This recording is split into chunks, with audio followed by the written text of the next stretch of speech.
Booth.com with Russell.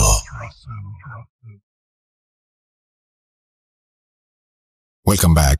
আপনাদের সবাইকে স্বাগত জানাচ্ছি আমি রাসেল। আশা করছি আপনারা সবাই ভালো আছেন, ভালোর দলে আছেন। আজ 31 ডিসেম্বর 2024। বিদায় নিচ্ছে আরো একটি বছর, আসছে নতুন একটি বছর আমাদের মাঝে। যে বছরটি বিদায় নিচ্ছে সেই বছরটির জন্য আমার সব সময় মন খারাপ হয়, কারণ এই বছরটি জুড়ে আছে কত স্মৃতি, কত পাওয়া, কত না পাওয়া। আমরা বিদায় জানাতে চাই খুব চমৎকার ভাবে 2024কে। এই বছরটি আমাদের সবার জন্য অনেক গুরুত্বপূর্ণ, অনেক ঘটনাবহুল। আমরা এই বছরে স্বপ্ন দেখেছি, সেই স্বপ্নগুলো যেন পূরণ করতে পারি 2025-এ। সেই প্রত্যাশা থাকবে, সেই প্রার্থনা থাকবে পরম করুণাময়ের কাছে। সেই সাথে আমরা সবাই আপনাদের আমন্ত্রণ জানাতে চাই আমাদের আজকের এই স্পেশাল এপিসোডে। আশা করছি প্রথম থেকে শেষ পর্যন্ত আমাদের সঙ্গে থাকবেন। 2024 আমাদের জন্য খুবই গুরুত্বপূর্ণ একটি বছর আরও একটি কারণে। এই বছরে আমরা সিদ্ধান্ত নেই আমরা ইউটিউবে শো করব, এবং এই বছরে আমরা সিদ্ধান্ত নেই আমরা বৃহস্পতিবারে একটি শো করব। এই বছরে আমরা সিদ্ধান্ত নেই আমরা মঙ্গলবারেও অতিথিদেরকে আমন্ত্রণ জানিয়ে সরাসরি তাদের কাছ থেকে ঘটনা শুনবো, এবং আপনারা সবাই শুনবেন সেটা। এই 2024-এই আমরা সিদ্ধান্ত নেই আমরা বিভিন্ন এলাকায় গিয়ে ঘটনা সংগ্রহ করব, এবং সেই ঘটনাগুলো আপনারা সরাসরি দেখতে পাবেন। সরাসরি দেখতে পাবেন মানে ওই এলাকায় গিয়ে সেইখানকার মানুষের কাছ থেকে সংগ্রহ করে নিয়ে আসা ঘটনাগুলোই ভিডিও আকারে আপনারা দেখবেন আমাদের ইউটিউব চ্যানেলে। আপনারা সহযোগিতার হাত বাড়িয়ে দিয়েছেন, আমাদের ইউটিউব চ্যানেলটি আর থেমে থাকেনি, এগিয়ে গেছে সামনের দিকে। সামনের সময়গুলোও ঠিক এইভাবে আমাদের পাশে থাকবেন, সেটাই প্রত্যাশা। আজকে এই স্পেশাল এপিসোডে আপনাদের সবাইকে স্বাগত জানিয়ে শুরু করছি আমাদের এই বিশেষ আয়োজন। চলুন শুরু করা যাক। আসসালামু আলাইকুম রাসেল ভাই। ওয়ালাইকুম সালাম।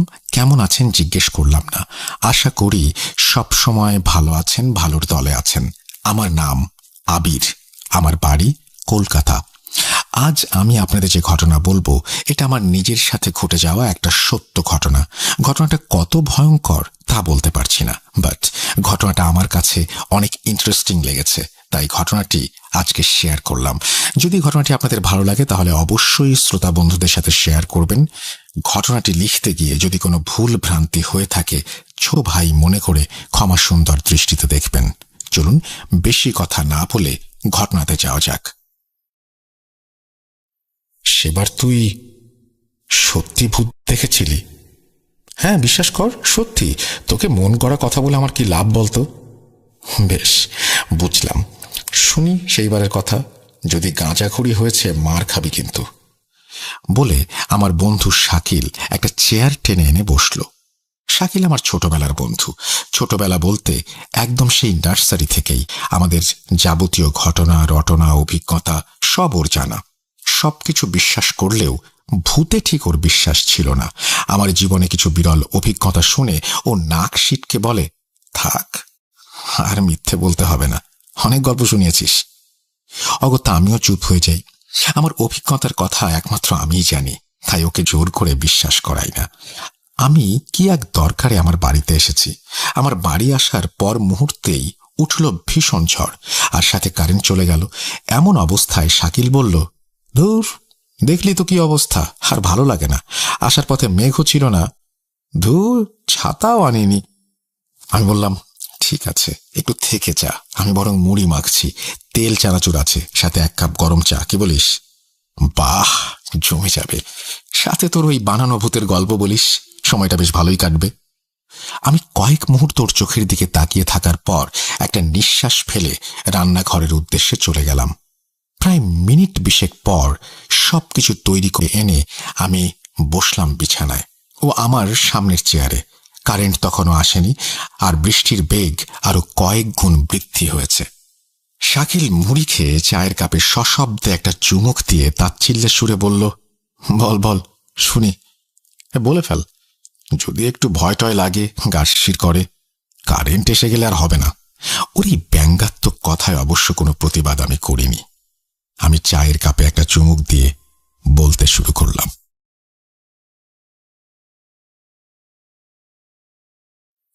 তুই তো জানিস আমার ফিল্ডে কাজ, অফিসের কাজের ঝক্কি থেকে এইসব কাজে ঝক্কি ও ঝামেলা অনেক বেশি। আর এইসব কাজের জন্য আমায় নানান জায়গায় যেতে হয়, রাত কাটাতে হয়। সেইবারও আমি গিয়েছিলাম অফিসের কাজে বর্ধমান।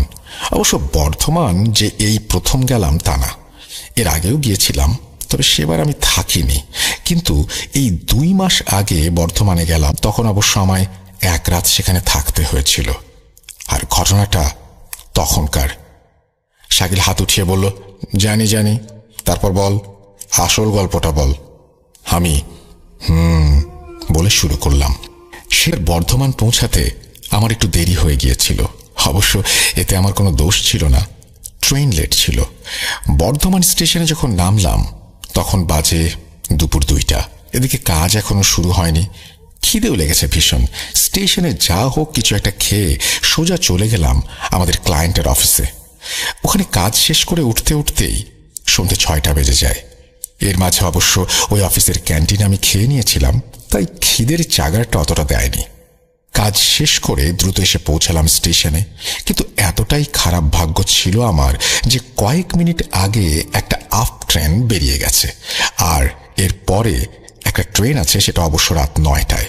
কিন্তু সেটা মাঝে মধ্যে লেট করে, কখনো 1 ঘন্টা, কখনো বা 2। কি করব ভেবে না পেয়ে স্টেশনে রাত কাটানোর সিদ্ধান্ত নিলাম। তারপর আমি বলতে যাব, সেই মুহূর্তে বাইরে ভীষণ ধ্বনিতে বাজ পড়ার শব্দ হলো। আমরা দুজনেই একটু চমকে উঠেছিলাম। আমি শেষ ট্রেনটার টিকিট কেটে স্টেশন মাস্টারকে জিজ্ঞেস করলাম ওখানে থাকার কোনো জায়গা আছে কিনা। স্টেশন মাস্টার ঘাড় নেড়ে বললেন যে এটা তো শিয়ালদা বা হাওড়া না, তাই আপাতত আমায় এই স্টেশনেই থাকতে হবে। আমি অগত্যা মশার কামড় সহ্য করে স্টেশনের মাঝে অবস্থিত একটা চেয়ারে হেলান দিয়ে অপেক্ষা করতে লাগলাম। ধীরে ধীরে যত সময় এগোতে লাগলো, লোক সংখ্যাও ধীরে ধীরে কমতে শুরু করলো। রাত তখন 8টা। খিদেটা আচমকা ফের চাগার দিয়ে উঠেছে। স্টেশনের আশেপাশে খাবারের দোকান আছে, তাই সেগুলো বন্ধ হয়ে যাওয়ার পূর্বে আমি চট করে গিয়ে রাতের জন্য রুটি আর তরকারি নিয়ে এলাম, আর একটা বিস্কিটের প্যাকেট। ভেবেছিলাম ট্রেনে উঠে খাবো। রাত 9টা বাজলো। ট্রেন আসার কোনো সংবাদ শোনা গেল না। এদিকে আমি একাকী স্টেশনে বসে প্রহর গুনতে লাগলাম। 10টা বাজলো, কিন্তু তখনও ট্রেন আসার কোনো সংবাদ পেলাম না। অতঃপর বাধ্য হয়ে আমি স্টেশন মাস্টারের ঘরের দিকে অগ্রসর হলাম। গিয়ে দেখি উনি একটা লম্বা বেঞ্চে চাদর পেতে শোয়ার তোড়জোড় করছেন। আমি গিয়ে ওনাকে ট্রেনের ব্যাপারে জিজ্ঞেস করতে উনি যা বললেন তাতে আমার সারা শরীর কয়েক সেকেন্ডের জন্য অবশ হয়ে গিয়েছিল। এই আপলাইনের ওভারহেড তার ছিঁড়ে গেছে, সেটা মেরামত করে ফের ট্রেন চালাতে হবে, কিন্তু সেটা কখন হবে তার কোনো ঠিক নেই। এই রাতে আমি পড়লাম বিরাট ঝামেলায়। কোথায় হোটেল, কোথায় রাত কাটাবো, সেই চিন্তাই বারবার মনের মধ্যে বাসা বাঁধতে লাগলো। স্টেশন থেকে বেরিয়ে একটু এগিয়ে গিয়ে দেখলাম সব দোকান বন্ধ। একটা খাবারের দোকান তার ঝাঁপ ফেলছে। আমি দৌড়ে গেলাম তার দিকে। কাছে গিয়ে জিজ্ঞেস করলাম, দাদা এখানে থাকার কোনো হোটেল পাওয়া যাবে? 1 রাত থাকার। লোকটি পানের পিক রাস্তায় ফেলে বলল, হ্যাঁ পাওয়া যাবে না কেন, স্টেশনের ধারে যেটা আছে ওটা অনেকদিন আগেই বন্ধ হয়ে গেছে। এখান থেকে 2 কিলোমিটার পরে আপনি হোটেল পেয়ে যাবেন। রাত 11টা। আমি ঠিক কি করব কিছুতেই বুঝে উঠতে পারছিলাম না। স্টেশনে থাকবো নাকি 2 কিলোমিটার হেঁটে যাব এই রাতে? চোরের উপদ্রব কেমন তাও তো জানি না। সত্যি বলতে একটু একটু ভয় করতে লাগলো আমার। স্টেশন ধীরে ধীরে জনমানব শূন্য হয়ে এলো। একটা গোটা স্টেশনে আমি ছাড়া আর কেউ নেই, কেউ না। অগত্যা উপায়ন্তর না পেয়ে আমি ওই বেঞ্চেই আমার ব্যাগকে বালিশের মতন করে মাথার দিকে রেখে একটা পাতলা চাদর গায়ে টেনে শুয়ে পড়লাম। রাত তখন ঠিক কটা হবে জানি না, হঠাৎ কাশির শব্দে ঘুমটা ভেঙে গেল। ঘুম জড়ানো চোখের সামনের দিকে তাকাতেই দেখি একজন বয়স্ক লোক, গায়ে চাদর জড়ানো, বসে আছেন। চোখ কচলে একবার তার দিকে তাকিয়ে দেখে নিলাম। স্টেশনের বেশ কিছু আলো নিভিয়ে দেয়া হয়েছে, 2-1টা জ্বলছে, তারও জ্যোতি খুব একটা জোরালো নয়। এমন আবছা আলো ও অন্ধকারে কেমন একটা গা ছমছমে পরিবেশের সৃষ্টি হয়েছিল এই স্টেশনে। আমি উঠে বসতেই আমার সামনে কিছুটা দূরে মাটিতে বসা লোকটিও নড়ে চড়ে উঠল। আমি ভ্রু কুঞ্চিত করে তাকালাম তার দিকে। সঙ্গে বিশেষ কিছু ছিল না ওর। একটা একটা ছোট্ট নোংরা কাপড়ের ব্যাগ ছাড়া মাটিতে একটা খবরের কাগজ পেতে বলেছে। আমি হাত ঘড়ির দিকে তাকিয়ে দেখে নেই রাত প্রায় 1টা ছুঁই ছুঁই। একটা বড় হাই তুলে উঠে বসলাম বেঞ্চে। ট্রেন তখনও আসেনি।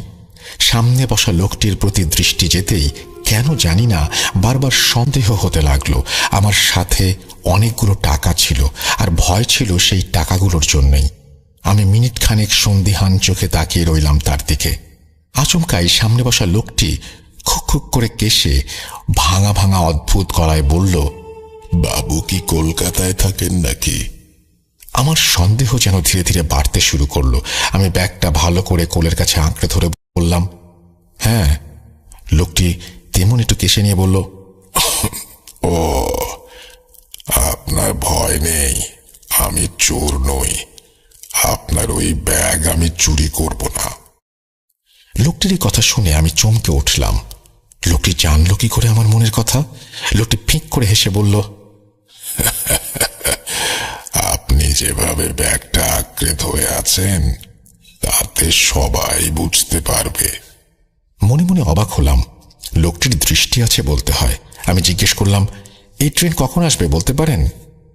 শুনলাম তো তার নাকি ছিঁড়ে গেছে, তা কাল ভোরের আগে তো আশাই নাই। কথাটা শুনেই আমার শিরদাঁড়া অবশ হয়ে এলো। সারা রাত আমায় এইভাবে একজন অচেনা লোকের সাথে ভয়ে ভয়ে কাটাতে হবে? সর্বনাশ! লোকটি ফের বলল, কাজের সূত্রে এসেছিলেন? আমি ঘাড় নাড়লাম।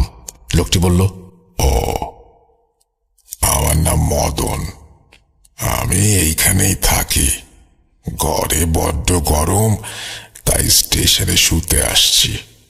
লোকটির কথা শুনে আমি তো অবাক। বলে কি লোকটা? ঘরে গরম বলে স্টেশনে? এ তো বদ্ধ উন্মাদ।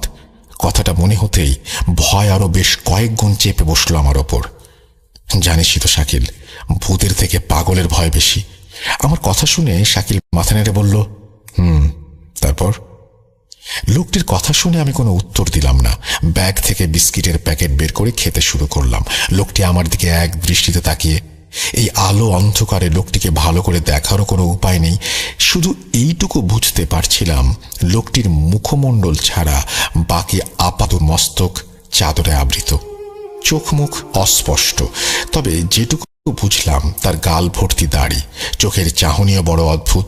হঠাৎ করে লোকটি বলে উঠল, আমায় একটা বিস্কিট দেবেন, খুব খিদে পেয়েছে। অগত্যা আমি পুরো বিস্কুটের প্যাকেটটা এগিয়ে দিলাম তার দিকে।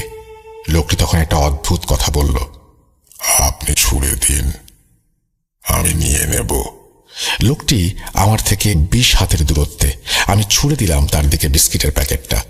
বিস্কিটের প্যাকেট হাতে পেয়ে তার মুখের কি অভিব্যক্তি হয়েছিল তা এই আঁধারে বোঝার কোনো উপায় নেই।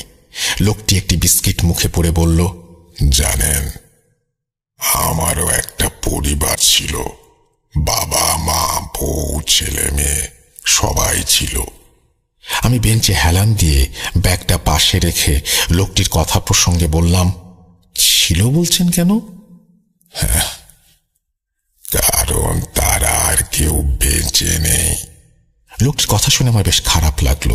আমি বললাম, হো, খুব দুঃখিত, ওনারা মারা গেলেন কিভাবে? সে অনেক কথা, আপনি শুনবেন? আমি ভেবে দেখলাম ট্রেন আসতে অনেক দেরি, আর টাকা ভর্তি ব্যাগকে কিছুতেই চোখের আড়াল করা যাবে না। তাই সময় কাটানোর একটা মোক্ষম উপায়। আমি বললাম, শুনব। লোকটি একটু কেশে বলতে শুরু করলো, আমি আগে চাকরির সূত্রে কলকাতা থাকতাম সপরিবারে। তারপর হঠাৎই আমার চাকরিটা চলে যায়। অনেক খোঁজার চেষ্টা করি চাকরি, কিন্তু কলকাতার মতন বড় শহরগুলোতে আমার চাকরি কোনোভাবেই যেন জোগাড় হচ্ছিল না। আধুনিকতার ছোঁয়ায় আমাদের মতন সেকেলে লোকগুলো যেন কোম্পানির জন্য একটা আস্ত আবর্জনায় পরিণত হতে শুরু করেছিল। আমার সাথে অনেক লোকের চাকরি চলে যায়। প্রায় মাস তিনেক অনেক চেষ্টা করার পরেও যখন কিছুই জোটাতে পারলাম না, তখন এক প্রকার বাধ্য হয়েই ফিরে এলাম এই গ্রামের বাড়িতে। এই বাড়িতে অবশ্য বাবা মা আগে থেকেই থাকতেন। আমি, আমার স্ত্রী ও ছেলে এসে জুটলাম। ওইটুকু খাবার, তার উপর 5 পাঁচজন প্রাণী, স্বাভাবিকভাবে ভাড়ায় টান পড়ল। বেরিয়ে পড়লাম মজদুরি করতে। সারাদিন চড়া রোদে খেটে বাড়িতে ঢুকতাম, তখন শরীরে আর কিছু অবশিষ্ট থাকতো না। এভাবেই কাটতে লাগলো দিন। দিন দিন যেন মাথাটাও গরম হতে শুরু করলো। একটু কিছুতেই হঠাৎ হঠাৎ রেগে যেতাম। শরীরের কষ্ট লাঘবের জন্য মদ্যপান শুরু করলাম। শেষে এমন অবস্থা হলো যে লোকে মজদুরের বদলে মাতাল বলেই বেশি চিনত আমায়। এইটুকু বলে লোকটি থামল। তারপর গোটা দুয়েক বিস্কিট মুখে পুড়ে দিল। চিবিয়ে জল খেয়ে ফের বলতে শুরু করলো। আমি এই ফাঁকে হাতের ঘড়িটি দেখে নিলাম। রাত 3টা বাজে। লোকটি বলল, এইভাবে কেটে গেল কয়েক মাস, কয়েক বছর। হঠাৎই একদিন কি যে হলো, বাড়িতে ফিরে কি একটা কথায় সবার সাথে আমার ঝগড়া হয়ে গেল। আমার মাথা গেল আগুন হয়ে। দিক বিদিক জ্ঞান শূন্য হয়ে বাড়িতে থাকা একটা চপার নিয়ে আমি এক ধারে সবার গলা কেটে দিলাম। ফিনকি দিয়ে রক্ত বেরোতে শুরু করলো। হুফ, কি রক্ত, কি রক্ত! ঘরের মেঝে, দালান ভেসে যেতে লাগলো রক্তে। আমি পাথরের মতো দাঁড়িয়ে দেখতে লাগলাম। চোখের কোণে এক চিলতে হাসি। লোকটির শেষ কথাগুলো শুনে আমি অনুভব করলাম আমার শির দাঁড়াটা যেন শিরশির করে উঠছে। সারা শরীর দিয়ে নেমে গেল মুহূর্তের মধ্যে ঠান্ডা কনকনে রক্তের স্রোত। ভয়ে আমার গলা শুকিয়ে ওঠার জোগাড়। আমি আর ওখানে বসে থাকতে পারছিলাম না। লোকটি বলে চলল, তারপর খুনগুলো করে আমার খুব একটা দুঃখ হয়নি, আবার আনন্দও পাইনি। ঠিক কি যে অনুভূতি হয়েছিল বলে বোঝানো যাবে না। অতঃপর লাশগুলোকে আমারই বাড়ির নিচে মাটিতে পুঁতে দিই। আর সেই দিন থেকেই বাড়িতে কিছুতেই ঘুমাতে পারি না, বুঝলেন? বড্ড গরম লাগে আমার। মনে হয় কেউ সারা শরীরে আগুন লাগিয়ে দিচ্ছে। উফ, অসহ্য যন্ত্রণা। আমি ভয়ে মনে মনে যা সূরা জানি পড়তে লাগলাম। এখন বদ্ধ উন্মাদের পাল্লায় পড়লাম আমি। সারা শরীর আমার কাঁপছে, পা দুটো যেন ভারী হয়ে আসছে, অবশ হয়ে আসছে। মনে এই আতঙ্ক গ্রাস করলো, আমি হাঁটতে পারবো তো? বুকের ভেতরের হৃৎপিণ্ডটাও ব্যাকুল হয়ে উঠেছে। আমি কোনো রকমের ঢোক গিললাম। ঠিক সেই মুহূর্তেই কান ফাটানো একটা আওয়াজ আমাকে প্রায় চমকে দিল। আর একটু হলেই বোধহয় আমার আত্মারাম খাঁচা ছেড়ে পালাতো। ট্রেনের ঘোষণা হচ্ছে, আপ শিয়ালদা স্টেশন আসছে আর 10 মিনিটে। বুকের মধ্যে যেন হঠাৎ করে জীবনী শক্তি খুঁজে পেলাম আমি। আমি বেঞ্চ ছেড়ে উঠতে যেতেই লোকটি বলল, জানেন, এই কষ্ট আর সহ্য করতে পারি না। তাই একদিন আমি বাড়ির ওই সিলিংয়ে গামছা বেঁধে ঝুলে পড়লাম। খুব কষ্ট হয়েছিল প্রথমে, একটু কাঁপুনি এসেছিল, কিন্তু বিশ্বাস করুন কয়েক সেকেন্ড পরেই এক অপার শান্তি, এক শান্তি এসে জড়িয়ে নিল আমায়। আমার মুখ ততক্ষণে হাঁ হয়ে গিয়েছে। আমার ব্যাগটা হাত থেকে সশব্দে খসে পড়ে গেছে। আমি হাঁ করে তাকিয়ে আছি সেই আপাদ মস্তক ঢাকা ছায়ার দিকে। লোকটি কি মজা করছে? বুকের ধড়ফড়ানি ক্রমেই বেড়ে যাচ্ছিল আমার। নিঃশ্বাস নিতেও যেন কষ্ট হচ্ছিল। তারপর হঠাৎ করেই মাথা ঘুরে পড়ে গেলাম মাটিতে। তারপরের ঘটনা কিছুতেই মনে নেই। জ্ঞান যখন ফিরল তখন আমি রেলের পুলিশের অফিসে শুয়ে। একজন লোক আমার মুখে জল ছিটিয়ে দিচ্ছে। জ্ঞান ফিরতেই ধর মরিয়ে উঠে বসলাম। পাশে বসা লোকটিকে চিনতে অসুবিধা হলো না আমার। এই যে সেই স্টেশন মাস্টার। আমার জ্ঞান ফিরে আসতে দেখে উনি বললেন, যাক, এই যাত্রায় বেঁচে গেছেন। ওনার কথা শুনে আমি স্তম্ভিত হয়ে যাই। তার মানে আবার কি? ঘুমের ঘোরে আপনি তো মশাই ট্রেন লাইন ধরে হাঁটছিলেন, আর সেই সময় আপ লাইনে ট্রেন আসছিল। ভাগ্যিস আমি আগে ভাগে দেখতে পেয়েছিলাম, নইলে। কথা নেই আমার মুখে। আমি যেন বোবা হয়ে গিয়েছিলাম। কেবল কষ্ট করে একটা কথা জিজ্ঞেস করলাম কোনো মতে, আচ্ছা, ওখানে আর কোনো লোক ছিল কি? লোক কই? কেউ না, পুরো স্টেশন ফাঁকা, আপনি ছাড়া কেউ ছিল না। আমি কাঁপা কাঁপা গলায় বললাম, তাহলে সে কে ছিল? স্টেশন মাস্টার অবাক হয়ে প্রশ্ন করলেন, কে? সেই লোক যে আমার সামনেই বসেছিল, নিজের নাম বলেছিল মদন। স্টেশন মাস্টার ভ্রু কুঁচকে তাকালেন আমার দিকে, তারপর অদ্ভুত একটা কথা বললেন। আপনার কি মাথায় প্রবলেম আছে? কি সব আবল তাবল বকছেন? আপনি ছাড়া কেউই ছিল না। আমি কথা বাড়াইনি। তার পরদিন সকালেই ট্রেন ধরে কলকাতা ফিরি। আমার কথা শেষ হওয়ার সাথে সাথেই তীব্র শব্দে ফের একটা বাজ পড়ল, আর সাথে সাথেই জানালার পাল্লাগুলো দমকা হাওয়ায় সশব্দে খুলে গেল। সেই পাল্লা খুলে গিয়েছিল না কেউ খুলে দিয়েছিল বলতে পারি না। এবং শাকিল আর আমি প্রচণ্ড ভয় পেয়ে অবাক হয়ে দুজন দুজনের মুখের দিকে তাকাই। এর কিছুক্ষণ পরে কারেন্ট চলে আসে, তারপর আস্তে আস্তে সব স্বাভাবিক হয়ে যায়। তবে কারেন্ট আসার পরে শাকিলের মুখ চোখ দেখি ও আমার মতোই প্রচণ্ড ভয় পেয়েছে। শাকিল অবশ্য কারেন্ট আসার পরেও বেশ অনেকক্ষণ বাড়িতে থাকে, তারপর একসাথে খাওয়া দাওয়া করে ও বাড়ি চলে যায়। রাসেল ভাই, এই ছিল আমার জীবনে ঘটে যাওয়া একটা সত্য ঘটনা।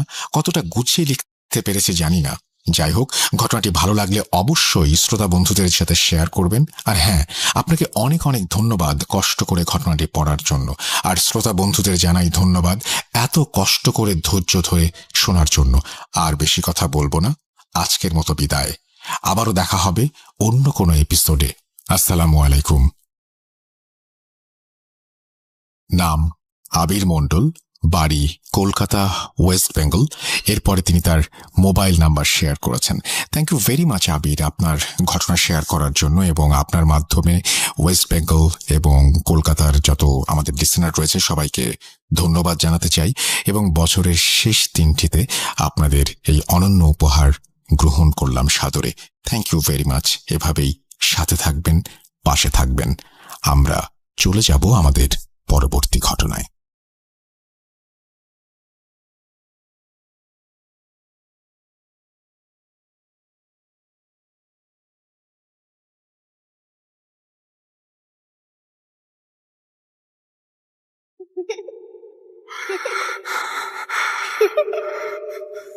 লুকোচুরি খেলবে?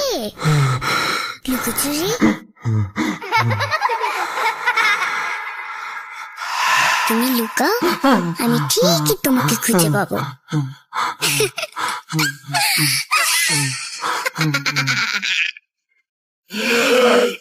Bhoot.com with Russell. Welcome back. আপনাদের সবাইকে স্বাগত জানাচ্ছি আমি রাসেল। ঘটনায় ঘটনায় ভয়ের রাজ্যে আমরা বিদায় দিতে চাই পুরনো বছরকে। আর সেই জন্যই আমাদের আজকের এই বিশেষ আয়োজন। আমরা চলে যাব আমাদের পরবর্তী ঘটনায়। যেভাবে লেখা আছে আমি সেভাবেই শুরু করছি। আসসালামু আলাইকুম প্রিয় রাসেল ভাইয়া ও সকল লিসেনার্স, এবং আপনাদের প্রতি জানাই ভালোবাসা। আমি নাহিদ আশরান। কথা বেশি বাড়াতে চাই না, তাই সরাসরি ঘটনায় চলে যেতে চাই। ও হ্যাঁ, ঘটনার শুরুতে বলে রাখি, এই ঘটনার দুইটি অংশ হবে। অংশ এক।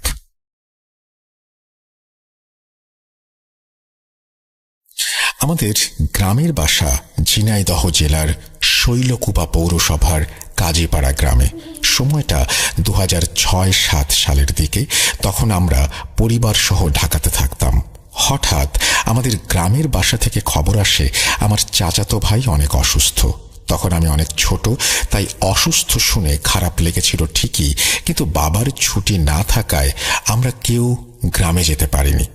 পরবর্তীতে আমরা সপরিবারে গ্রামে যাই এবং জানতে পারি আমার চাচাতো ভাইকে নাকি জিনে ধরেছিল। ভূতের গল্প হওয়ায় আমি শুনতে আগ্রহ প্রকাশ করি, কারণ আমি ছোটবেলা থেকেই ভূতের গল্প শুনতে ভালোবাসি। বলে রাখা ভালো যে গ্রামের মধ্যে রাস্তার পাশেই আমাদের একটি বাগান আছে, এবং এই বাগানের মধ্যেই আমাদের পারিবারিক গোরস্থান। আগে আমাদের এই বাগানের সামনে দিয়ে আসতেও মানুষ কেমন যেন ভয় পেত, সেটা আমরা পরবর্তীতে জানতে পারি। সেখানে একটি কবরের পাশেই একটি আতা গাছ ছিল। একদিন দুপুরের দিকে আমার দুই চাচাতো ভাই রাকিব ও হারুন সহ হারুন ভাইয়ের বড় বোন রোকসানা আপু ছিল। তারা তিনজন মিলে ওই আতা গাছ থেকে আতা পাড়তে যায়। ছোটবেলা থেকে হারুন ভাই অনেক বেশি চঞ্চল প্রকৃতির থাকায় সে গাছে ওঠে এবং বাকি দুইজন গাছের নিচে দাঁড়িয়ে থাকে। হারুন ভাই যখন আতা পাড়ছিল তখন হঠাৎ খেয়াল করে দেখেন একদম চিকন দুইটি ডালে দুইটি মহিলা তাদের অনেক লম্বা চুল ছেড়ে বসে আছে এবং তাদের দিকে তাকিয়ে হাসছে। সে এটা দেখে ভয়ে এক লাফে গাছ থেকে নেমে দৌড় দিয়ে বাসায় চলে আসে। তার এই অস্বাভাবিক দৌড় দেখে বাকি দুইজন দৌড় দিয়ে বাসায় চলে আসে। বাসায় আসার পর হারুন ভাই আর তখন কাউকে কিছু বলেননি, কিন্তু ওই দিন বিকেলের দিকে বা সন্ধ্যার একটু আগে ভাইয়ের শরীরে অনেক জ্বর চলে আসে এবং তার শরীর এতটাই গরম ছিল গায়ে নাকি হাত দেয়া যাচ্ছিল না। সেদিন রাতে হারুন ভাই কিছু উল্টাপাল্টা কথা বলতে থাকে। কথাগুলো ছিল এমন, মা দেখো আকাশে মাইক্রোবাস, মোটরসাইকেল, প্লেন সব একসাথে উড়ে যাচ্ছে।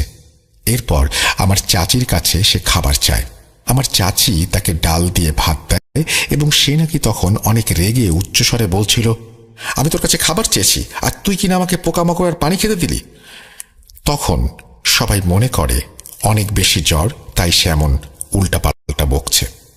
পরদিন সকাল হতে না হতেই হঠাৎ ঘুম থেকে উঠেই অনেক জোরে দৌড় দেয় এবং বাসার পাশে একটি পুকুরে লাফ দেয়। আমার এক চাচা দেখে ফেলায়, তাকে কোনো রকম সেখান থেকে তুলে নিয়ে আসা হয়। আমার দাদি অনেক নামাজি একজন মানুষ, তিনি এসব বুঝতেন এবং তিনি বললেন হারুন ভাইয়ের ওপরে জিনের আসর হয়েছে। তখন একটি হুজুরকে ডেকে নিয়ে আসা হয় এবং হুজুর অনেক কিছু করে জিনকে আনতে সক্ষম হন এবং তিনি জিজ্ঞেস করেন, তোমরা এই ছেলেটির এমনভাবে ক্ষতি কেন করছো আর ওর কাছে কেনই বা এসেছ? তখন তারা বলে, ও যখন আতা গাছে উঠে আতা পাড়ছিল তখন ওই দুইটা মহিলা জিনদের দেখে গাছ থেকে লাফ দেওয়ার সময় তারা যে ঢালটিতে বসেছিল সেটা ভেঙে যায়।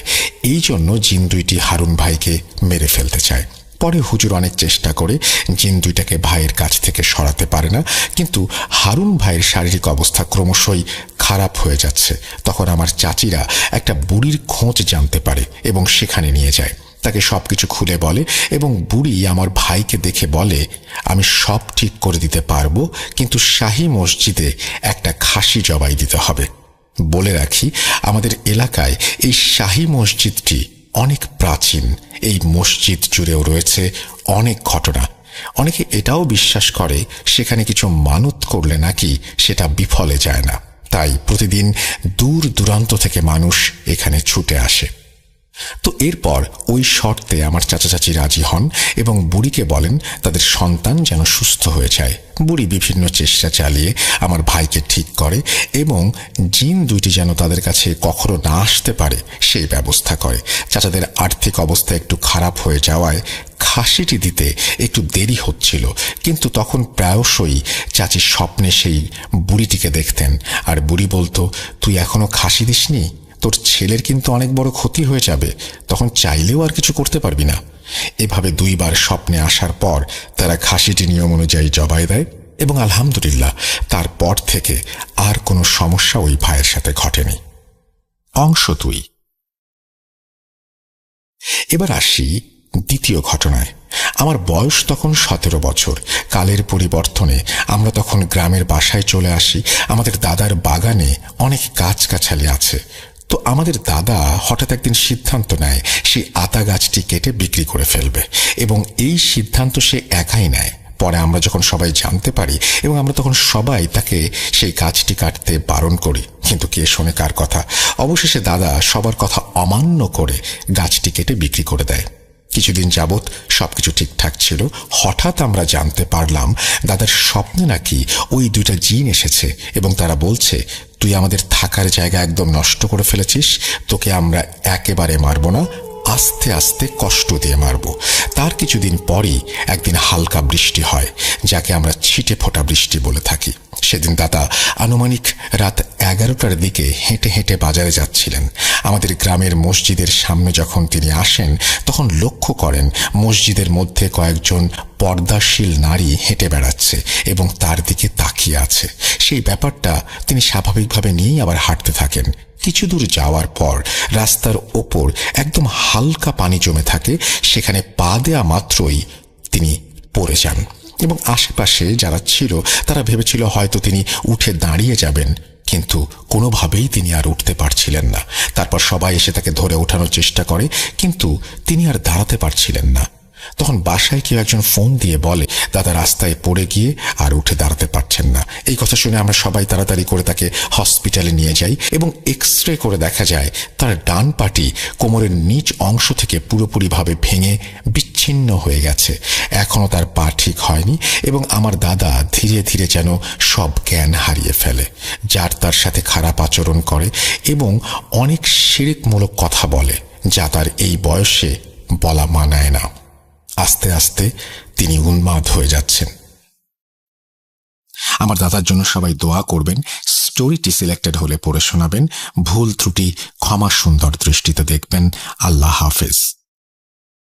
এই বলে তিনি তার ঘটনা শেষ করেছেন। আশা করছি ঘটনাটি আপনাদের কাছে ভালো লেগেছে।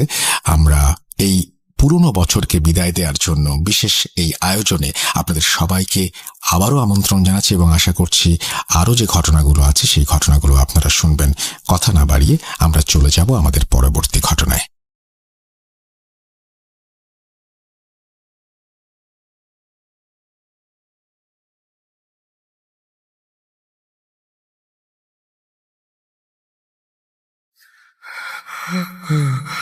কেন কেন তুমি আসো? আমি শুধু তোমার সাথেই থাকতে চাই। কিভাবে সম্ভব? মৃতদের এই পৃথিবীতে থাকতে নেই। তুমি তুমি চলে যাও, চলে যাও, প্লিজ চলে যাও। সবটাই কি ইলুশন, নাকি অন্য জগতের কেউ কখনো হাজির হয়ে যায় চোখের পলকে? Bhoot.com with Russell. Welcome back. আপনাদের সবাইকে স্বাগত জানাচ্ছি আমি রাসেল। আশা করছি আপনারা সবাই ভালো আছেন, ভালোর তলে আছেন। কোনো কথা না বাড়িয়ে আমি সরাসরি চলে যাচ্ছি ঘটনায়। আশা করছি এই ঘটনাটি আপনাদের ভালো লাগবে। যেভাবে লেখা আছে আমি সেভাবেই পড়ে শোনাচ্ছি। আসসালামু আলাইকুম রাসেল ভাই, আশা করি ভালো আছেন আর সকল শ্রোতারাও ভালো আছেন। আমি ভূত এফএমের অনেক বড় একজন ফ্যান। রিসেন্টলি জানতে পারলাম Bhoot.com এর বিষয়ে। আমার বাড়ি ময়মনসিংহের শেরপুর জেলার কোনো একটি উপজেলায়। ঘটনাটি ঘটে 2016 সালে আমার মামাতো ভাইয়ের বন্ধুর সাথে। এখানে ছদ্মনাম ব্যবহার করা হয়েছে। আমার ভাই যেভাবে আমাকে ঘটনাটি বলেছেন আমিও সেইভাবেই বলছি। আমরা ছিলাম দুই বন্ধু, দুইজনেই ইন্টারমিডিয়েট পরীক্ষা দিয়ে আনন্দের সময় কাটাচ্ছিলাম। আমার বন্ধু রাজীবের পাশের এলাকার একটি মেয়ের সাথে তার সম্পর্ক ছিল। একদিন রাতে আকাশটা ছিল খুব অন্ধকার। আমার বন্ধু রাজীব ঠিক করলো যে আজকে সে তার সেই প্রিয় মানুষটির সঙ্গে দেখা করতে যাবে। যেই ভাবা সেই কাজ, সাথে সাথেই সে তার প্রিয় মানুষ সাথীর সাথে কথা বলল দেখা করার জন্য। তাদের দেখা করার জায়গাটা সাথীদের বাড়ির পেছনের ছোট একটি বাঁশঝাড়ের ভেতরে। বাঁশঝাড়ের পাশেই একটি কলা বাগান, আর তারপরেই গ্রামের বুক চিরে বয়ে গেছে পুরনো একটি খাল। একটু পরেই দুই বন্ধু মিলে রওনা দেয়। চারদিকে খুটখুটে অন্ধকার, হালকা ঠান্ডা বাতাস বইছে, আকাশটা সম্পূর্ণ কালো। আমরা দুজনে দুইটি সিগারেট জ্বালিয়ে হাঁটতে থাকি। প্রায় 20 মিনিটের রাস্তা যেতে হবে। গ্রামের রাস্তা হওয়াতে একদম জনমানবহীন, গা ছমছমে অবস্থা। সাথীদের বাড়ির কাছে এলে রাজীব বলে, তুই কলাবাগানেই থাক, আমি দেখা করে আসি। রাজীব চলে যায়। তখন ঠিক 11টা বাজে। তাকে বললাম 20 মিনিটের মধ্যেই চলে আসতে। রাজীব আমার কাছে তার মানিব্যাগটি রেখে তার সাথে থাকা ছোট টর্চ লাইটটি নিয়ে চলে যায়। সে চলে যাওয়ার পর আমি কলাবাগানে বসে সিগারেট জ্বালিয়ে টানতে থাকি। দেখতে দেখতে প্রায় 50 মিনিটেরও বেশি সময় হয়ে যায়। আমার সাথে থাকা ছোট বাটন ফোনটির টর্চ জ্বালিয়ে তাকে খুঁজতে যাই। গিয়ে যা দেখি তা দেখার জন্য আমি মোটেও প্রস্তুত ছিলাম না। রাজীব নিচে পড়ে আছে। দৌড়ে তাকে জড়িয়ে ধরলাম। সে জ্ঞান হারিয়ে পড়ে আছে, কোনো কথাই বলছে না। অনেক কষ্টে তার জ্ঞান ফিরল। কি করব বুঝতে পারছিলাম না। যেদিকে চোখ যায় সেদিকেই শুধু কালো ধুধু অন্ধকার। কারো সাহায্য পাবার আশাও ছিল না। অনেক কষ্টে তাকে ধরে কোনোভাবে বাসায় নিয়ে আসি। পরদিন তার জ্ঞান হারানোর সেই কাহিনী শুনে আমার শরীরও হিম হয়ে আসে। তার কথাটি ছিল এমন, আমি যখন বাঁশঝাড়ের ভেতরে গেলাম, এই দেখি সাথী দাঁড়িয়ে আছে। দেখে খুব খুশি হলাম। কাছে যেতেই বুঝতে পারলাম পাশ থেকেই কেমন একটা ভ্যাপসা গন্ধ আসছে। সাথীকে বললাম, চলো একটু ওইদিকে যাই। ঠিক তখনই সাথী আমার দিকে তাকালো। কালো আঁধারের মাঝে তার চোখ দুটো বেশ অন্যরকম লাগছিল। আমি সাথে সাথে তার দিকে ছোট টর্চে ধরতেই দেখি সাথী নয়, এই যে একটা অবয়ব। মুখটা অস্পষ্ট, চোখ দুটি মনে হচ্ছিল জল জল করছে। গন্ধটা হঠাৎ খুব বেড়ে যায়, মনে হচ্ছিল যেন পেট ফেটে মারাই যাব। তখনও নিজেকে শক্ত রেখে দাঁড়িয়েছিলাম। চারিদিকে পিনপত্তর নীরবতা। তার মধ্যে হঠাৎ করেই টর্চটা বন্ধ হয়ে গেল। সব অন্ধকার। চোখের সামনে শুধু জল করা এক জোড়া চোখ। যখনই দৌড়াতে যাই তখনই বুঝতে পারি আমার পা দুটো কেউ টেনে ধরেছে। জোর গলায় তোকে ডাক দিতে গিয়েও গলা থেকে কোনো শব্দ বের হচ্ছিল না। কেউ যেন বুকের ওপরে বসলো, মনে হলো যেন পুরো একটি পাহাড় আমার বুকের ওপরে চাপিয়ে দিয়েছে কেউ। শ্বাস নিতে পারছিলাম না। অন্যদিকে দুর্গন্ধ খুব জোরালো হয়ে গেল। এই অবয়বটা লোমশ হাতে আমার গলা চেপে ধরলো। তার মুখের লালাগুলো আমার মুখে ছিটকে পড়ছে। ভেবেছিলাম এটাই হয়তো আমার জীবনের শেষ দিন। মনে মনে আয়তাল কুরসি পড়ছি। ঠিক কতক্ষণ দোয়া করেছি মনে নেই। এই বলে রাজীব তার ঘটনা শেষ করল। সেদিনের মতো তাকে বাড়িতে রেখে আমি বাড়িতে চলে যাই। তার 1 মাস পরে ঢাকায় চলে যাই। সবকিছু ঠিকঠাক চলছিল, কিন্তু হঠাৎ একদিন সন্ধ্যেবেলায় রাজীবের বাবার ফোন আসে। তিনি যা বললেন তা শোনার জন্য আমি মোটেও প্রস্তুত ছিলাম না। ওনার কথা শুনে স্তব্ধ হয়ে গেলাম। তিনি ঠান্ডা কাঁদো কাঁদো গলায় বললেন, রাজীব আর নেই বাবা। শুনেই আকাশটা যেন হঠাৎ করেই মাথার উপরে ভেঙে পড়ল। হৃদয়টা দুমড়ে মুচড়ে গেল। ছোটবেলা থেকেই দুজনে একসাথে বড় হয়েছি। কখনো ভাবিনি এভাবে আমাদের পথ চলা শেষ হবে। জিজ্ঞেস করলাম, কি হয়েছে তার সাথে? ফোন কেটে গেল। পাথর হয়ে বসে রইলাম। কিছু ভেবে উঠতে পারছিলাম না। কোনোভাবে নিজেকে সামলে নিয়ে অফিসের বসকে বলে ছুটি নিয়ে সাথে সাথেই ঢাকা মহাখালী বাস টার্মিনাল থেকে শেরপুরের বাসে উঠি। যেতে যেতে রাতের আঁধার কেটে ভোর হয়ে আসে। রাজীবদের বাসায় গেলাম। দুপুরে পুলিশের থেকে লাশ এনে বাড়ির উঠোনে রাজীবের লাশ রাখা হয়েছে। আমি কাছে গেলাম। তার মুখটা দেখে নিজেকে সামলাতে পারছিলাম না। কেঁদে ফেললাম। মনে হচ্ছে তার গাল দুটি কেউ পুড়িয়ে দিয়েছে। পরদিন বিকেলে তাকে মাটি দেয়া হয়। পরে তার ছোট ভাইয়ের কাছে শুনতে পারি তার মৃত্যুর রহস্য। তার ভাই যেভাবে বলে, সেদিন রাতে ভাইয়াকে খাবারের জন্য ডাকতে গিয়ে দেখি ভাইয়া ঘরে নেই। একটু পর আবারও যাই, কিন্তু তার কোনো খোঁজ নেই। রাত কেটে যায়। সকালে তার ঘরের দরজায় গিয়ে দেখি তখনও রাতের মতোই তালা দেওয়া। তখন ভাইয়ার প্রতি খুব রাগ হয়। আব্বুকে গিয়ে বলি। আব্বু ভাইয়াকে ফোন দেয়, কিন্তু তার মোবাইল বন্ধ পাচ্ছিল। তারপর সারা গ্রামে তাকে খোঁজা হয়। আত্মীয় স্বজনের বাড়িতেও ফোন দেওয়া হয়, কিন্তু কোথাও তার খোঁজ মেলে না। ততক্ষণে সারা গ্রামের মানুষ জেনে গিয়েছে। সব আত্মীয় স্বজনের বাড়িতে খোঁজ নেওয়া হচ্ছে। দেখতে দেখতে দুপুর গড়িয়ে বিকেল হয়ে গেল। তখন যেন অবস্থাটা আতঙ্কে রূপ নেয়।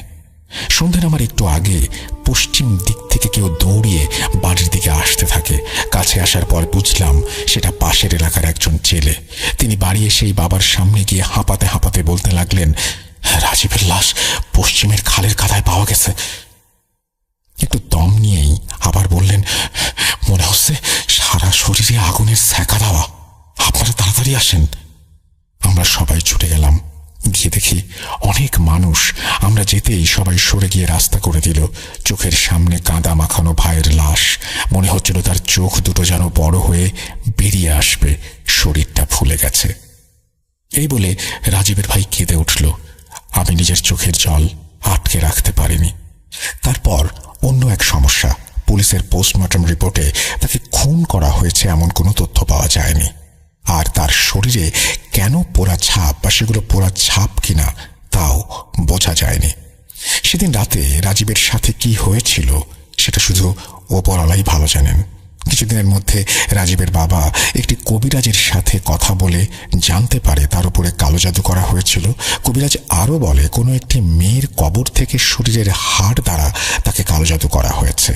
তারপর সেই কবিরাজ কালো জাদু করেছিল তার সাথেও কথা বলে এবং সত্য জানা যায়। এখানে ইন্টারেস্টিং ব্যাপার হলো রাজীবের লাশ সাথীদের বাড়ির পাশের খালেই পাওয়া যায়। আর রাজীবের সাথে কি হয়েছিল সেটা দেখার জন্য কবিরাজ রাজীবের কবরের মাটি ব্যবহার করেছিল। এই ছিল আমার সংগ্রহিত সম্পূর্ণ সত্য ঘটনা।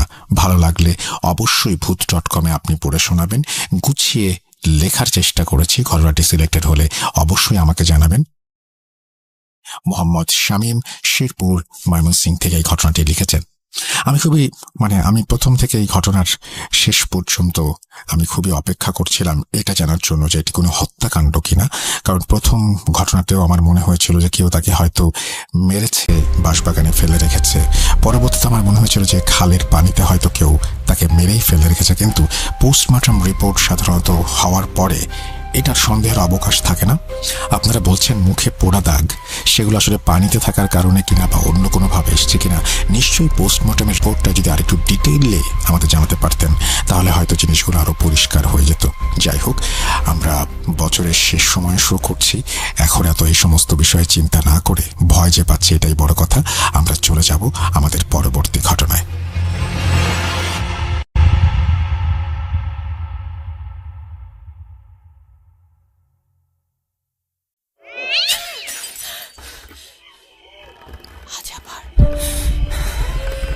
শুনতে পাচ্ছেন শব্দটা?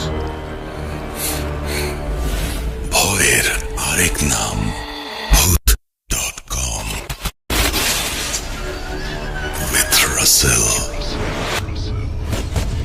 Welcome back. আপনাদের সবাইকে স্বাগত জানাচ্ছি, আমি রাসেল। আশা করছি আপনারা সবাই ভালো আছেন, ভালোর দলে আছেন। আজকে 31 ডিসেম্বর এবং আমাদের বছরের শেষ দিন। আমরা আমাদের ভূত.com-এ একসাথে শুনছি এবং ভয় রাজ্যে হারিয়ে যাচ্ছি। ঘটনাগুলো শুনতে নিশ্চয়ই আমাদের সবারই ভালো লাগছে। যদি এতটুকু ভালো লাগে আমি নিজেকে ধন্য মনে করব। আমি আজকের এই এপিসোডটি শুরু করেছিলাম কলকাতার একটি ঘটনা দিয়ে। তারপরে বাংলাদেশের ঘটনায় এসেছি, আবারও বাংলাদেশের ঘটনায় এসেছি। এরপরে আমি এমন একটি ঘটনায় যাব যে ঘটনাটি এসছে ইউনাইটেড কিংডম থেকে। আমি সবসময় আপনাদের বলেছি যে পৃথিবীর বিভিন্ন জায়গা থেকে আমাদের ঘটনা আসে এবং তার মধ্যে ইউনাইটেড কিংডমও অন্যতম। এবং আমাদের পৃথিবী বিশ্ব জুড়ে আমাদের বাঙালিরা ছড়িয়ে আছেন এবং তারা তাদের সফলতা অর্জনের পথে এগিয়ে যাচ্ছেন। তেমনই একজনের পাঠানো একটি ঘটনা আমি পড়ে শোনাচ্ছি। পাঠিয়েছেন আশিক এবং তিনি পাঠিয়েছেন যেখান থেকে, সেটা হচ্ছে নর্থ হাইডল্যান্ড, ইউনাইটেড কিংডম। ঘটনাটি পড়ে শোনালে সবচেয়ে ভালো হয় যদি আমি স্টুডিওতে ভার্চুয়ালি ঘটনাটি বলতে পারবো। আসসালামু আলাইকুম। ওয়ালাইকুম সালাম। কেমন আছেন রাসেল ভাই? আশা করি ভালো আছেন। আমার নাম আশিক এবং আমি বর্তমানে যুক্তরাজ্যে বাস করছি। আমি পূর্বে একটি ঘটনা পাঠিয়েছি যার নাম ছিল রহিম কুড়ালি। ওই ঘটনাটি পড়ে শোনানোর জন্য অনেক ধন্যবাদ।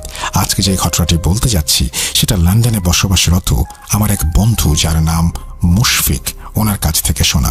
তিনি আমাকে যেভাবে ঘটনাটি বলেছেন আমি সেভাবেই লেখার চেষ্টা করছি। আমি যখন ছোট ছিলাম তখন আমাদের বাড়িতে একটা বিয়ের অনুষ্ঠানে অনেকজন মানুষ আসেন। যারা এসেছিলেন বিয়ের দাওয়াতে তাদের মধ্যে ছিলেন আমার এক মামা। অনুষ্ঠান শেষ হয়ে গিয়েছিল সন্ধ্যার দিকে। তখন আমার মামার হঠাৎ করে প্রচণ্ড মাথা ব্যথা শুরু হয়। আমার মামা তখন সিদ্ধান্ত নেন যে আমাদের বাড়িতে রাতটা কাটাবেন। রাতে আমার মামা আমার সাথে ঘুমান আমার ঘরে। আমি স্বাভাবিকভাবেই ঘুমিয়ে যাই প্রতিদিনের মতো, কিন্তু মাঝরাতে কোনো একটা শব্দের কারণে উঠে যাই। উঠে আমি দেখতে পাই আমার মামা চোখ বন্ধ রেখেই হাসছেন আস্তে করে। হাসিটা তো অদ্ভুত, ভয়ঙ্কর। আমার মামাকে আমি কয়েকবার ডাক দিলাম ওঠার জন্য, কিন্তু তারপরও আমার মামা ঘুম থেকে ওঠে না। আমি ভেবেছিলাম যে হয়তো মামা কোনো একটা স্বপ্ন দেখছে এবং এই কারণেই হয়তো এরকমভাবে হাসছে। তারপর আমি আবার ঘুমিয়ে যাই। সকালে আমি ঘুম থেকে উঠে দেখতে পাই যে অনেকজন লোক আমার বিছানার পাশে একত্রিত হয়ে দাঁড়িয়ে আছে। আমার মামাকে অনেক ডাক দেওয়ার পরেও ওনাকে ঘুম থেকে ওঠানো সম্ভব হচ্ছে না। আরেকটা রহস্যজনক ব্যাপার হলো যে তিনি তখনও হাসছিলেন আস্তে আস্তে, কিন্তু অন্যরা কিছু জিজ্ঞেস করলে কোনো জবাব দিচ্ছিলেন না। পুরোটা দিন মামা এভাবেই বিছানায় শুয়েছিলেন। পরের রাতে আমি অন্য এক রুমে চলে যাই। যেহেতু আমি প্রচণ্ড ভয় পেয়েছিলাম, সেই কারণে আমি মামার সাথে আর ঘুমাতে সাহস করিনি। ওই রাতে কোনো এক কারণে আমি আমার রুমে প্রবেশ করি যেখানে আমার মামা শুয়েছিল। তখন দেখতে পাই যে আমার মামা সেখানে নেই। আমি আবার আমার রুমে চলে যাই, মানে যে রুমে আমি ঘুমাচ্ছিলাম, এবং বাবাকে বিষয়টা জানাই। আমার বাবা তখন সিদ্ধান্ত নেন যে আমার মামাকে খুঁজতে যাবেন। অনেক খোঁজাখুঁজির পর আমরা সিদ্ধান্ত নেই যে আমাদের ছাদে আমরা যাব দেখতে। আমরা যখন সিঁড়ি দিয়ে উপরে উঠলাম তখন দেখতে পেলাম ছাদে প্রবেশ করার দরজাটা বন্ধ, কিন্তু আমরা দরজার এক ফাঁক দিয়ে দেখতে পাই যে আমার মামা চোখ বন্ধ করে দাঁড়িয়ে আছে ছাদের এক প্রান্তে। আমার মামা তখনও হাসছিলেন এবং ওনাকে দেখতে ভয়ঙ্কর লাগছিল। উনি চোখ বন্ধ করে এবং কোনো চাবি ছাড়াই ছাদে কিভাবে প্রবেশ করলেন সেটা একটা রহস্য। আমার বাবা দ্রুত চাবি নিয়ে আসেন এবং মামাকে জোর করে টেনে নিয়ে আসেন বাড়ির ভেতরে। পরদিন আমার বাবা একজন চিকিৎসক নিয়ে আসেন আমাদের বাড়িতে আমার মামাকে সুস্থ করার জন্য। চিকিৎসক যখন আমার মামাকে দেখেন তখন আমার মামা হেসে যাচ্ছিলেন চোখ বন্ধ রেখে। এটা দেখে চিকিৎসক অনেক অবাক হয়ে যান। তিনি একটা বড় সূঁচ বের করে সেটা বিঁধে দেন আমার মামার পায়ের তালুতে। অবাক করা ব্যাপার হচ্ছে যে আমার মামার কোনো প্রকার সমস্যাই হলো না। তিনি চিৎকার দেননি, অস্বস্তি বোধ করেননি, যদিও সূঁচটা বেশ বড় ছিল, বরং তখনও ওনার মুখে একটা হাসির রেখা লেগেছিল। চিকিৎসক তখন আমাদেরকে জানান যে ওনার দ্বারা এটা সম্ভব না মামাকে সুস্থ করার জন্য। তিনি আমাদেরকে বলেন যে অন্য চিকিৎসককে খুঁজে বের করতে, অর্থাৎ ধর্মীয় চিকিৎসা বা অন্য কোনো অল্টারনেটিভ চিকিৎসা করাতে। তখন সিদ্ধান্ত নেওয়া হয় যে একজন ভালো ইমাম বা হুজুরকে ডেকে নিয়ে আসা হবে। ইমাম এসে সাথে সাথে বুঝতে পারেন যে আমার মামার সাথে অস্বাভাবিক কিছু ঘটেছে। তিনি আমাদেরকে জানান যে আমার মামা নাকি সন্ধ্যার সময় খারাপ জিনেদের বাসস্থানে গিয়ে সিগারেট খাচ্ছিল এবং সে কারণেই এই সমস্যা শুরু হয়েছে, যেটার কারণে জিনটা ওনাকে অসুস্থ করে ফেলেছে। ইমাম সাহেব তখন আমার মামার ওপর কিছু পানি ছিটিয়ে দেন এবং আরো কিছু চিকিৎসা করান। তারপর আমার মামা আস্তে আস্তে সুস্থ হন। এই ছিল আমার ঘটনা। ভালো লাগলে পড়ে শোনার অনুরোধ রইল। এই বলে তিনি তার ঘটনা শেষ করেছেন। আমি জানি না যে আসলে এই যে জিনদের জায়গায় গিয়ে চুল খোলা রাখলে বা তাদেরকে বিরক্ত করলে বা সেই জায়গায় হেঁটে গেলে এরকম সমস্যা হয়, এই সমস্ত আমরা শুনে থাকি। আমি জানি না যে এই সমস্যাগুলো আসলেই কিভাবে ঘটে বা এটার সত্যতা সম্পর্কে আমার জানা নেই, কিন্তু সমস্যা যা হয় এবং আল্লাহর পাক কালাম থেকে যখন কোনো হুজুর বা কোনো বুজুর্গ ব্যক্তি যখন কোনো তেলাওয়াত করেন বা কোনো সূরা পাঠ করেন বা সেই পবিত্র আয়াতের দ্বারা যখন তাকে ওই যে বললেন যে পানি ছিটিয়ে দেন বা তাবিজ দেন, তখন দেখে আবার সমস্যাগুলো ঠিক হয়ে যায়। মানে কি বলবো যে কি কারণে জিনরা বিরক্ত হয় বা কি কারণে ভর করে, এটা নানান মানুষের নানান ধরনের তর্ক, নানান ধরনের সন্দেহ, নানান ধরনের প্রশ্ন, নানান ধরনের মানে কি বলবো মতবাদ থাকতে পারে। কিন্তু এই বিষয়টা তো সত্যি যে এরকম ঘটনা অহরহই ঘটছে এবং এরকম ঘটনার মানুষ অনেক সময়ই এরকম ধরনের চিকিৎসার দ্বারা সুস্থ হয়ে উঠছেন। তো যাই হোক, আপনাকে ঘটনা পাঠানোর জন্য ধন্যবাদ। ইউকে থেকে ঘটনা পাঠিয়েছেন এবং আপনার মাধ্যমে আমরা অন্য সবাইকেও বলবো যারা ইউকেতে শুধু না পৃথিবীর বিভিন্ন প্রান্তে ছড়িয়ে আছেন তারা আমাদের ঘটনা পাঠান, আমাদের সাথে থাকুন। এবং যারা আমাদের ইউটিউব চ্যানেলটি এখনো সাবস্ক্রাইব করেননি তাদেরকে আমি অনুরোধ করবো দয়া করে আমাদের ইউটিউব চ্যানেলটি সাবস্ক্রাইব করুন এবং আমাদেরকে সামনে এগিয়ে যাওয়ার প্রেরণা যোগান। আমরা আপনাদের সবার ঘটনার জন্য অপেক্ষায় আছি। সামনের মাসে আমাদের বার্থডে আপনারা সবাই জানেন এবং নতুন বছর চলছে, সুতরাং আমাদের ঘটনা পাঠাবেন। আমাদের ইমেল অ্যাড্রেস russell.booth.com@gmail.com।